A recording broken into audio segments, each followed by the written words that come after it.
Hi friends, welcome to my channel. Friends, నేను మా ఇంట్లో వరలక్ష్మి వ్రతం చాలా చక్కగా చేసుకున్నాను. ఆ రోజు చాలా మంచిగా అనిపించింది. తోచినన్ని ప్రసాదాలు చేసి మంచి అమ్మవారికి గాజులు, పూలు, పండ్లు పెట్టేసి చాలా చక్కగా నియమ నిష్టలతో, అంత పెద్దగా కాకుండా మన స్తోమతను బట్టి చిన్నగా చేసుకున్నా సరిపోతుంది. నేను చిన్నగానే చేసుకున్నా. ప్రతి సంవత్సరం ఇలానే చేసుకుంటున్నా. అమ్మవారిని పూజిస్తే అసలు ఏమి ఇయ్యదు అని అడగండి, అమ్మవారు అన్నీ ఇస్తుంది. మీరు చారుమతి అని కథ విన్నట్టయితే ఆ కథలో మీకే అర్థమవుతుంది. బుక్కులో చివరి పేజీలలో వ్రత కథ ఉంటుంది. అది ఎంత గొప్పగా పూజ చేశామన్నది కాదు, అమ్మవారి మీద భక్తి ఎంత ఉందన్నది ముఖ్యం. అమ్మవారిని మన ఇంటికి పిలుస్తున్నట్టు, స్వయంగా అక్కడ కూర్చోబెట్టి మన అమ్మతో మాట్లాడుతున్నట్టు అలా పూజిస్తేనే ఫలితం అనేది ఉంటుంది. ఒక్కటి మాత్రం గుర్తుంచుకోవాలి, ఏంటంటే అమ్మవారికి పోటీలకు పోయినా, షోలకు పోయినా నచ్చదు. ఉన్న దాంట్లో పూజించుకుంటే చాలు. ఇలా చేసాము. మీకు నచ్చితే లైక్ చేయండి. మీరు ఎలా చేశారో కామెంట్ చేయండి. వర్షిణి శాంతియుతే జయ జయ హే మధుసూదన కామిని ఆది లక్ష్మి సదపాలయ మాం. ధాన్యలక్ష్మి సూత్రం.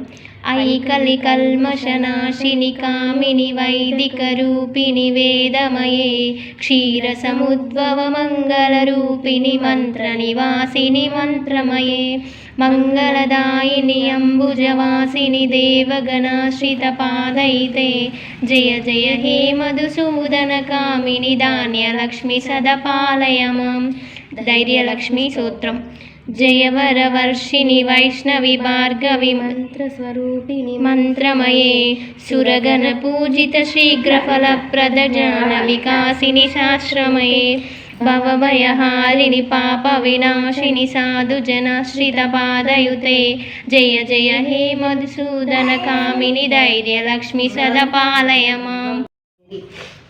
వారంతా ప్రతి సంవత్సరము వరలక్ష్మి వ్రతం చేసి సకల సౌభాగ్యములతో సిరి సంపదలు కలిగి సుఖజీవనం గడిపి అనంతరం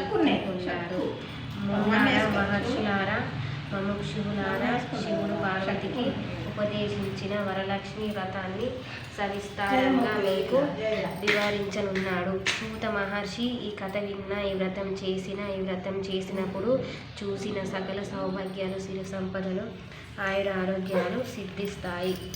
అంతేనా? వ్రత కథ చాలా బాగుంటుంది, చదవండి మీరు.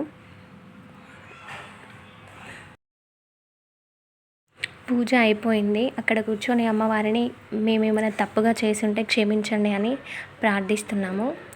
వాయనం ఎలా ఇవ్వాలో నేనైతే ఇలా ఇచ్చేసాను, మీరు ఎలా ఇవ్వాలో చెప్పండి.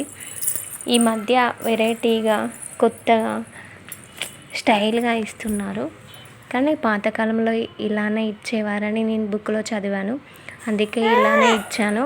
మీకు నచ్చినట్టయితే లైక్ చేయండి. మీరు ఎలా ఇచ్చారో చెప్పండి.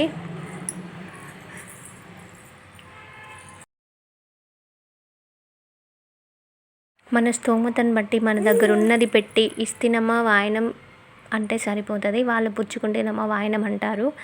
అదే పెద్దగా ఇచ్చినట్టు అమ్మవారికి అంతా సరిపోతుంది. అదైనా భక్తితో, ప్రేమతో ఇస్తే చాలు.